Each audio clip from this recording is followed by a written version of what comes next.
இரட்சண்யம் காணொலி எண் 150 பாவமன்னிப்பு என்ற தேவ செய்தியை கேளுங்கள். தேவ செய்தியை வழங்கியவர் சகோதரர் அலெக்ஸ் தர்மராஜ். நன்றி.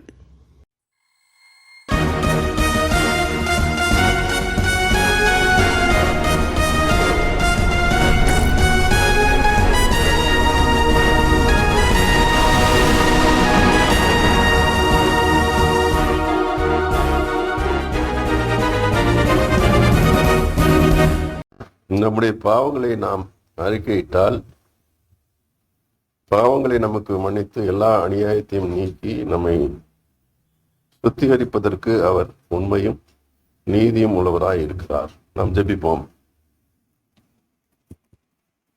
எங்கள் அன்புள்ள ஆண்டவரே, இந்த நாளுக்காக நமக்கு நன்றி செலுத்துகிறோம், துதிக்கிறோம். இந்த நாளில் கூட ஆண்டவரே, நீர் எங்களோடு நீ பேசும். நீ பேசுகிற கர்த்தர், எங்களோடு நீர் இடைப்படுவீராக, பேசுவீராக. உடைய வார்த்தையினாலே எங்களை தேற்றும். எங்கள் ஆவிக்குரிய வாழ்க்கைக்கு என்ன தேவையோ அதை நீர் எங்களுக்கு தார். நாங்கள் கேட்கிறோம். இயேசுவின் நாமத்தில் ஜெபிக்கிறோம் பிதாவே, ஆமென்.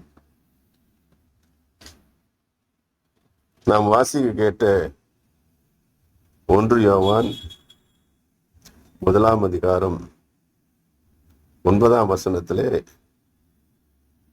நம்முடைய பாவங்களை நாம் அறிக்கையிட்டால் என்று பார்க்கிறோம். ஆக முதலாவது நம்முடைய பாவங்களை நாம் என்ன செய்யணும்? அறிக்கை செய்யணும். ஆண்டோடைய வார்த்தை அப்படியாதான் சொல்லுது. நம்முடைய பாவங்களை என்ன செய்யணும்? நாம் அறிக்கை செய்தல், அறிக்கையிடணும். நாம் பாவங்களை நாம் அறிக்கையிட்டால் அவர் நமக்கு மன்னித்து எல்லா அநியாயத்தையும் நீக்கி நம்மை சுத்திகரிக்கிறார் என்று பார்க்கணும். முதலாவது நம்முடைய பாவங்களை நாம் என்ன செய்யணும்? அறிக்கை செய்யணும், அறிக்கையிடணும். நீதிமொழிகள் 28 அதிகாரம் 13 வசனத்தை நீங்கள் வாசிப்பீர்கள் என்று சொன்னால், தன் பாவங்களை மறைக்கிறவன் வாழ்வடைய மாட்டான், அவைகளை அறிக்கை செய்து விட்டு விடுகிறவனோ இரக்கம் பெறுவான். ஆக பாவங்களை அறிக்கை செய்ய வேண்டும். இந்த வசனத்திலே அதான் பார்க்கிறோம். நம்முடைய பாவங்களை மறைக்காமல் அவைகளை என்ன செய்யணும்? அறிக்கை செய்யணும். அது மாத்திரல்ல, அதை விட்டு விடணும். அப்பொழுதுதான் இரக்கம் நமக்கு கிடைக்கும், நம் இரக்கத்தை பெற முடியும். ஆக முதலாவது நாம் பாவங்களை அறிக்கை செய்யணும். நம்மிடத்திலே பாவம் இல்லை என்போமானால் நம்மை நாமே வஞ்சிக்கிறவர்களாக இருப்போம். சத்தியம் நமக்குள் இராது என்று சொல்லி இந்த வசனம், கீழே இருக்கிற வசனத்தை நீங்கள் வாசிப்பீர்கள் சொன்னால் அங்கு எழுதப்பட்டிருக்கிறது 7ஆம் வசனம் என்று நினைக்கிறேன். ஆக நம்முடைய இடத்துல பாவம் இல்லை என்று ஒருபோதும், ஒரு காலம், ஒரு நாளும் ஒருவரும் சொல்ல முடியாது. பாவம் நம்மிடத்துல இருக்கத்தான் செய்யுது. சங்கீதக்காரனாகி தாவீது சொல்கிறான், இதோ நான் துர்க்குணத்தில் உருவானேன் என்று சொல்லி, இதோ என் தாய் என்னை பாவத்திலே கற்பந்தரித்தாள் என்று சொல்லுகிறதை பார்க்கிறோம். ஆக நம்முடைய வாழ்க்கையிலே நாம் ஆரம்பத்திலிருந்தே, நாம் பிறப்பிலிருந்தே பாவத்திலே பிறந்த மக்களாகவே இருக்கிறோம். அதனாலே பாவம் இல்லை என்று நம்மளே யாரும் சொல்ல முடியாது. பாவங்களே இருந்து நாம் நிவர்த்தி செய்ய அல்லது விடுதலை செய்ய வேண்டும் என்று சொன்னால் நாம் என்ன செய்யணும்? முதலாவது பாவத்தை அறிக்கை செய்யணும். அறிக்கை செய்து அதோடு அல்ல, அதை என்ன செய்யணும்? விட்டு விடணும். பாவத்தை ஆண்டவரிடத்திலே முறையிட்டு அல்லது அறிக்கை செய்து அதை விட்டு விடணும். அப்போதுதான் என்ன செய்யும்? நமக்கு மன்னிப்பு கிடைக்கும். நம்முடைய பாவங்களை நாம் அறிக்கை இட்டால், அந்த வசனம் 9ஆம் வசனம் அப்படிதான் சொல்லுது. 1 யோவான் 1 அதிகாரம் 9ஆம் வசனம். அறிக்கை இட்டால் பாவங்களை நமக்கு மன்னித்து, 2வது மன்னிப்பு, ஆண்டவரிடத்திலிருந்து மன்னிப்பு கிடைக்கும்.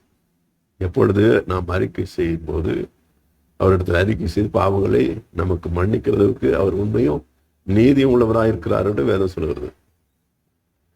சங்கீதங்களின் புஸ்தகம் 32வது சங்கீதம் 1, 2 ஆகிய வசனங்களை நீங்கள் வாசிப்பீர்கள் என்று சொன்னால், என்னுடைய மீறுதல் எவனுடைய மீறுதல் மன்னிக்கப்பட்டதோ, என்னுடைய பாவம் மூடப்பட்டதோ அவன் பாக்கியவான். 2ஆம் வசனம், எவனுடைய அக்கிரமத்தை கர்த்தர் எண்ணாதிருக்கிறாரோ, எவனுடைய ஆவியில் கபடம் இல்லாத இருக்கிறதோ அவன் பாக்கியவான். ஆக எவனுடைய மீறுதல் மன்னிக்கப்படுகிறதோ, எவனுடைய பாவம் மூடப்படுகிறதோ அவன் பாக்கியவான் என்று சொல்லி. ஆக பாவம் என்ன செய்யணும்? மன்னிக்கப்படணும். அது என்ன செய்யணும்? மூடப்படணும். இன்னொரு வசனம் சொல்றது, அது என்ன செய்யணும்? நீக்கப்படணும்.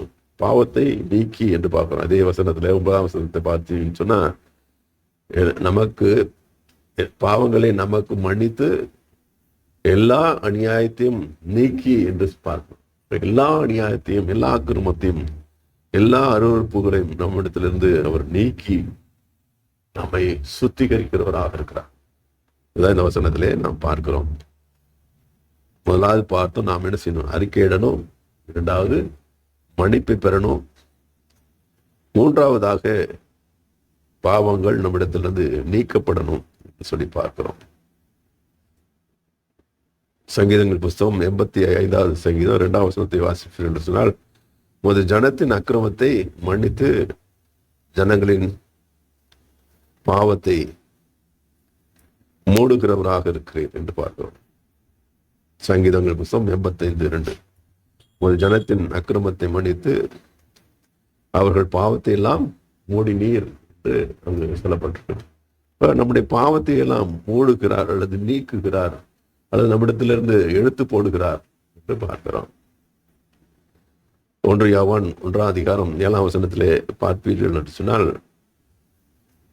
இயேசு கிறிஸ்துவின் ரத்தம் சகல பாவங்களை நீக்கி நம்மை சுத்திகரிக்கிறது. ஆக நம்முடைய பாவங்கள் எல்லாவற்றையும் நீக்குகிறவராக இருக்கிறார், விடுதலை செய்கிறவராக இருக்கிறார். அதிலிருந்து நமக்கு பெரிய ஒரு விடுதலையை, ஒரு மாற்றத்தை, ஒரு சுதந்திரத்தை கர்த்தர் கொடுக்கிறவராக இருக்கிறார். பாவத்தை எல்லாம் நீக்கி நம்மை சுத்திகரிக்கிறவராக இருக்கிறார். இறுதியாக பார்க்கும்போது அவர் சுத்திகரிக்கிறவராக இருக்கிறார். இதே 1 யோவான் 1ஆம் அதிகாரம் 7 மற்றும் 9 வசனத்திலே நீங்கள் வாசிப்பீர்கள் என்று சொன்னால், அவருடைய இரத்தம் நம்மை சுத்திகரிக்கிறது.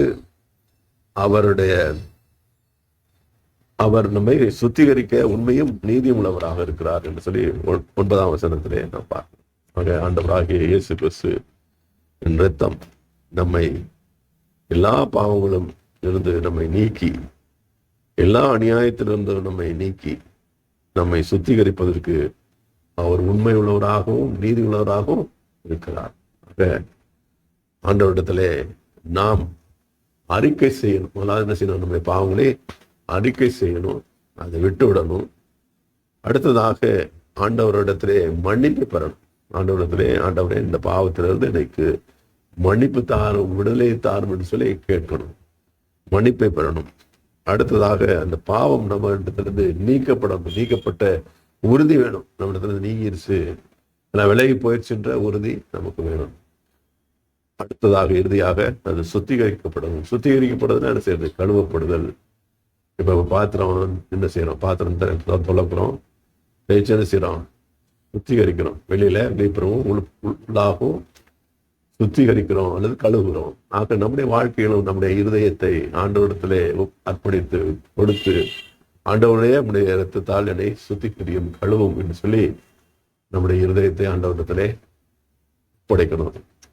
நம்முடைய ஆண்டவரிடத்திலே, அவருடைய கரத்திலே, இயேசுவே என்னுடைய அக்கிரமங்களை, என்னுடைய பாவங்களை எல்லாவற்றையும் மன்னியும் என்று சொல்லி ஒப்பு கொடுக்கணும். ஆக நம்முடைய பாவங்களை மறைக்கிறவன் வாழ்வடைய மாட்டான், அதை அறிக்கை செய்து விட்டு விடுகிறவனோ இறக்கம் பெறுவான் என்று சொல்லி பார்க்கிறோம். ஆக நம்முடைய பாவங்களை ஆண்டவரிடத்திலே அறிக்கை செய்து, ஆண்டவரிடத்திலே முறையிட்டு, ஆண்டவரிடத்திலே மன்னிப்பு பெற்று வாழ்கிற மகனாக மகளாக நாம் மாறுவோம். இறுதியாக நான் வாசித்த வார்த்தை முடிக்கிறேன். நம்முடைய பாவங்களை நாம் அறிக்கையிட்டால் பாவங்களை நமக்கு மன்னித்து எல்லா அநியாயத்தையும் நீக்கி நம்மை சுத்திகரிப்பதற்கு அவர் உண்மையும் நீதியும் உள்ளவராக இருக்கிறார். ஆகினாலே நம்முடைய பாவங்களை அறிக்கையிடுவோம், விட்டு விடுவோம், மன்னிப்பை பெறுவோம். அது பாவங்கள் நீக்கப்பட்டு, அக்கங்கள் நீக்கப்பட்டு, அது நம்மிடத்திலிருந்து சுத்திகரிக்கப்பட்டு, ஆண்டவர் நம்மை காக்க வல்லவராக இருக்கிறார், அவர் உண்மையும் நீதியும் உள்ளவராக இருக்கிறார் என்று அறிந்து அவரிடத்திலே நம்முடைய வாழ்க்கையை அர்ப்பணிப்போம். கர்த்தர் நம்மை ஆசீர்வதிப்பார். செபிக்கலாம். எங்கள் அன்பின் ஆண்டவரே, இந்த வாசியை கேட்ட இந்த வசனத்திற்காக ஸ்தோத்திரம். எங்களோடு நீர் பேசினீர், அதற்காக நமக்கு நன்றி செலுத்துகிறோம். எங்களுடைய பாவங்கள், எங்களுடைய அக்கிரமங்கள், எங்கள் மீறுதல்கள் எல்லாவற்றையும் நீக்கி எங்களை சுத்திகரிக்க நீர் உண்மையும் நீதியும் உள்ளவராக இருக்கிறீர்கள். நமக்கு நன்றி செலுத்துகிறோம்.